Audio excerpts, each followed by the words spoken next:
Hello friends, welcome to the success Kendra. Friends देखिए, बिहार दरोगा 1275 post का जो एग्ज़ाम 17 दिसंबर 2023 को 2 शिफ्ट में लिया जाएगा। फ्रेंड्स उसके लिए आज हमारा यह काफ़ी इम्पॉर्टेंट टॉपिक रहने वाला है, क्योंकि देखिए आज इस सेशन में हम लोग विश्व के जितने भी प्रमुख ज्वालामुखी हैं, वोल्केनोज हैं और वे किस देश में अवस्थित हैं, उनसे संबंधित प्रश्न बिहार दरोगा के पीटी एग्ज़ाम में हमेशा पूछे जाते हैं। आप प्रीवियस ईयर में उठा करके देख लीजिए, निश्चित रूप से प्रश्न जो है यहाँ से बने हुए हैं।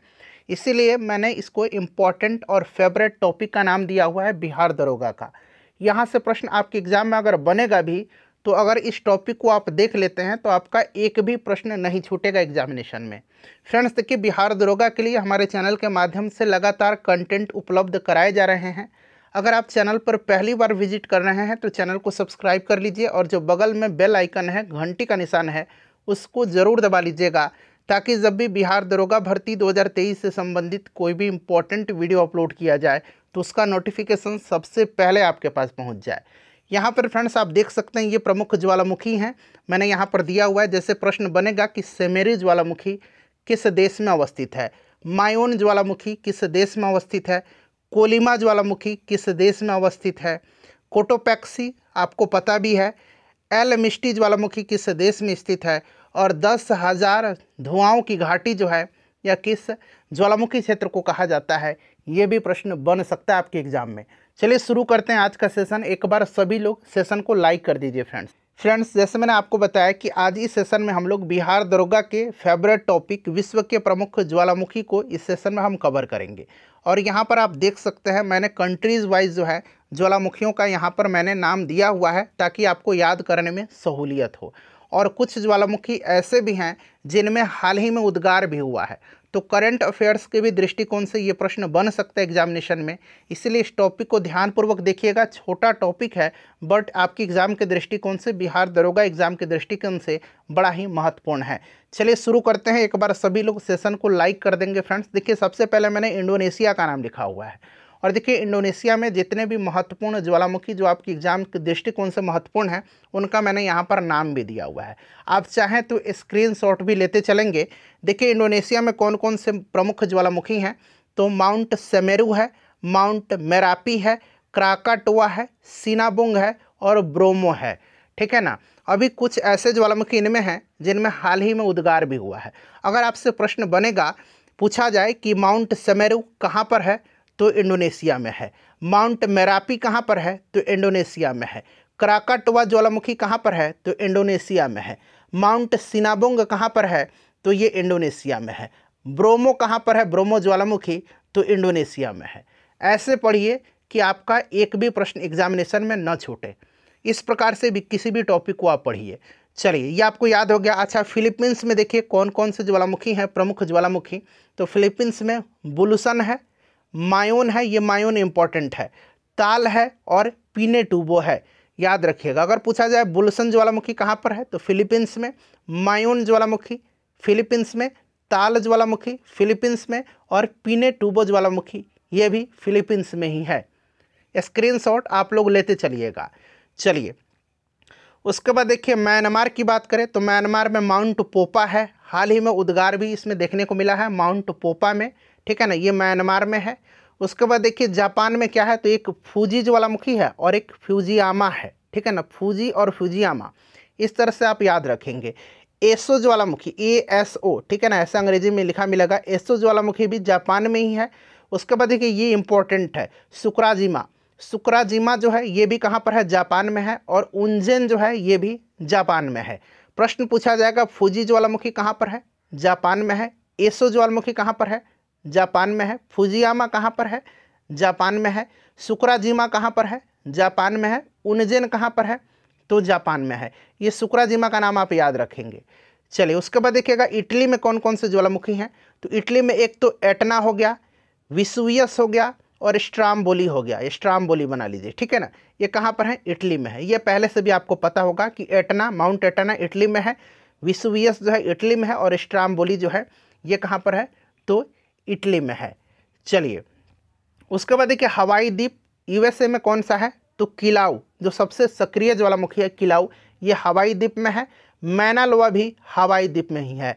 ये बड़ा इंपॉर्टेंट है, याद रखिएगा किलाउ हवाई द्वीप में और मैना लोआ ये भी हवाई द्वीप यूएसए में है। चलिए उसके बाद मैक्सिको में कौन सा ज्वालामुखी है, तो कोलिमा ज्वालामुखी है। अगर प्रश्न बनेगा कि कोलिमा ज्वालामुखी कहाँ पर है, तो फ्रेंड्स याद रखेंगे मैक्सिको में है। चलिए और लास्ट में 3-4 मैं इंपॉर्टेंट पॉइंट्स आपको कवर करवाऊंगा, उसे देखिएगा। अभी बिहार पुलिस का जो एग्जाम हुआ था वहीं से एक प्रश्न बना हुआ था।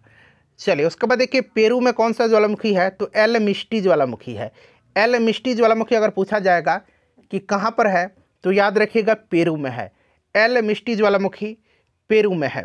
और मैं आपको बता दूं फ्रेंड्स कि 2008 से लेकर के अब तक बिहार दरोगा में जितने भी प्रश्न पूछे गए हैं उनको मैंने सब्जेक्ट वाइज आपको अलग अलग वीडियो में कवर कराया हुआ है। हिस्ट्री के प्रश्नों को अलग वीडियो में, ज्योग्राफी के प्रश्नों को अलग वीडियो में, पॉलिटी के प्रश्नों को अलग वीडियो में और साइंस के प्रश्नों को अलग वीडियो में। अगर आपने अब तक उनको नहीं देखा है तो मात्र 15 दिन और शेष रह गए आपके एग्जामिनेशन में, आप ज़रूर जा कर के जल्दी से रिवीजन कर लीजिए। लिंक डिस्क्रिप्शन बॉक्स में मिल जाएगा या आप चैनल पर चले जाइए और सभी वीडियोज़ को देख लीजिए। मैंने प्लेलिस्ट भी बना दिया है। इक्वाडोर में देखिए कोटोपैक्सी इक्वाडोर में है, ये पिछली बार ही शायद पूछा गया था। चिम्बराजू ज्वालामुखी भी इक्वाडोर में ही है, तो ये दोनों याद रखेंगे। चिम्बराजू कहाँ पर है, इक्वाडोर में, और कोटोपैक्सी कहाँ पर है, तो इक्वाडोर में। अच्छा, चिली और अर्जेंटीना के बॉर्डर पर, अर्जेंटीना और चिली के बॉर्डर पर ये ज्वालामुखी है ओजस डेल सलाडो। ओजस डेल सलाडो ये अर्जेंटीना और चिली की सीमा पर स्थित है, ठीक है ना। तो ऑप्शन में अगर दोनों में से कोई एक कंट्री है तो आप उस पर टिक लगाएंगे। अगर दोनों दिया रहेगा तो ऑप्शन में निश्चित रूप से एक से अधिक या ए बी जो भी ऑप्शन में इनका नाम रहेगा वो दिया रहेगा। तो ओजस डेल सलाडो ये अर्जेंटीना और चिली की सीमा पर है। अच्छा, अर्जेंटीना में भी एक ज्वालामुखी है, इसका नाम है एकांकागुआ, ठीक है ना। एकांकागुआ दक्षिणी अमेरिका महादेश में है। ध्यान रखेंगे एकांकागुआ कहाँ पर है, तो अर्जेंटीना में है। अगर आप कहेंगे तो मैं एक बार और रिवीजन करवा दूंगा। चलिए उसके बाद देखिए अगला है ईरान में। अच्छा, ईरान में कौन सा ज्वालामुखी है, तो कोह सुल्तान पूछा जाता है, ईरान में है। और देमबंद भी जो है यह भी ईरान में ही है, ठीक है ना।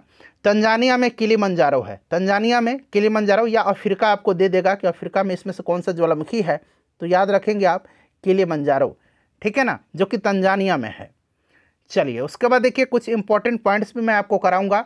देखिए माउंट एरेबस, या कहीं कहीं आपको इस तरह से माउंट एयरबस भी मिलेगा, एयरबस इस तरह से एयरबस। तो एरेबस या एयरबस जो भी आपको लिखा मिले, याद रखेंगे ये अंटार्कटिका में है, ठीक है, अंटार्कटिका में है, याद रखिएगा। ये इंपॉर्टेंट है माउंट एरेबस, क्लियर ना। चलिए एक बार और मैं रिपीट करा देता हूँ आपको, एक झलक और देख लीजिए फ्रेंड्स। यहाँ पर आप देखिए सबसे पहले हम लोगों ने स्टार्ट किया था इंडोनेशिया से, तो इंडोनेशिया में mount Semeru, mount Merapi, Krakatoa, Sinabung और ब्रोमो है इंडोनेशिया में।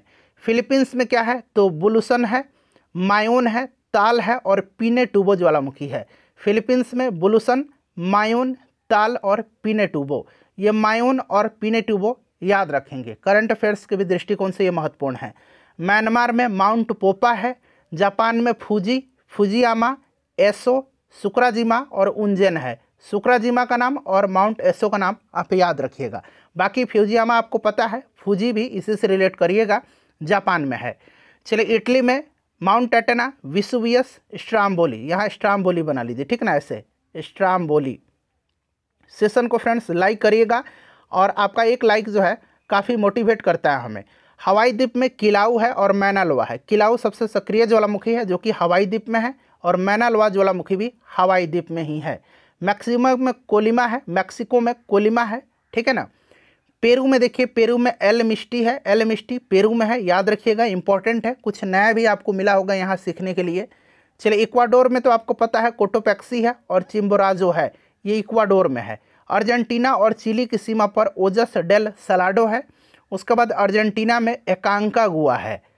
नेक्स्ट देखिएगा ईरान में देवबंद ज्वालामुखी है और कोह सुल्तान है। कोह सुल्तान कई बार पूछा भी गया है प्रीवियस ईयर में। तंजानिया में किलिमंजारो है, ठीक है ना, किलिमंजारो तंजानिया में है, अफ्रीका महादेश में है। और अंटार्कटिका में जो है यह माउंट एरेबस या माउंट एयरबस, ठीक है ना, याद रखिएगा, ये ज़रा इंपॉर्टेंट है। चलिए उसके बाद कुछ इंपॉर्टेंट पॉइंट्स मैं आपको करा दूँ। अब यहाँ पर ध्यान देने योग्य बात है। चलिए यहाँ पर ध्यान दीजिएगा, देखिए स्ट्राम्बोली, यहाँ स्ट्राम बना लीजिए, टाइपिंग में एरर हुआ है, स्ट्राम्बोली। चलिए स्ट्राम्बोली भूमध्य सागर में सिसिली के उत्तर में लिपारी द्वीप पर अवस्थित है। कहाँ पर, तो सिसिली के उत्तर में लिपारी द्वीप पर अवस्थित है और इसमें सदा प्रज्वलित गैस निकला करती है, जिससे कि आसपास का भाग प्रकाशित रहता है और इसी कारण से जो है इस ज्वालामुखी को भूमध्य सागर का प्रकाश स्तंभ कहा जाता है। प्रश्न अगर पूछा जाएगा कि किस ज्वालामुखी को भूमध्य सागर का प्रकाश स्तंभ कहते हैं, तो फ्रेंड्स याद रखेंगे स्ट्राम्बोली को कहते हैं। ऑस्ट्रेलिया महाद्वीप में एक भी ज्वालामुखी नहीं है, इस चीज़ को आप नोट डाउन करेंगे, ऑस्ट्रेलिया में एक भी ज्वालामुखी नहीं है। ठीक है, चलिए, प्रशांत महासागर के परिमेखला को अग्निवलय कहते हैं। ठीक है, अग्निवलय कहते हैं। और देखिए अलास्का के कटमई ज्वालामुखी क्षेत्र को 10,000 धुआरों की घाटी कहा जाता है। 10,000 धुआरों की घाटी किसको कहा जाता है, तो याद रखेंगे अलास्का के कटमई ज्वालामुखी क्षेत्र को। ठीक है ना, कहीं कहीं आपसे इस तरह प्रश्न पूछेगा कि 10,000 धुआरों की घाटी किस ज्वालामुखी को कहा जाता है, तो याद रखेंगे कटमई ज्वालामुखी को, कटमई ज्वालामुखी को। ठीक है ना, चले, तो ये इंपॉर्टेंट कुछ पॉइंट्स थे जिनको मैंने कवर कराया है। फ्रेंड्स, सेशन को लाइक कर दीजिए और इस प्रकार से कुछ इंपॉर्टेंट टॉपिक्स बिहार दरोगा के लिए मैं आपको कवर करवा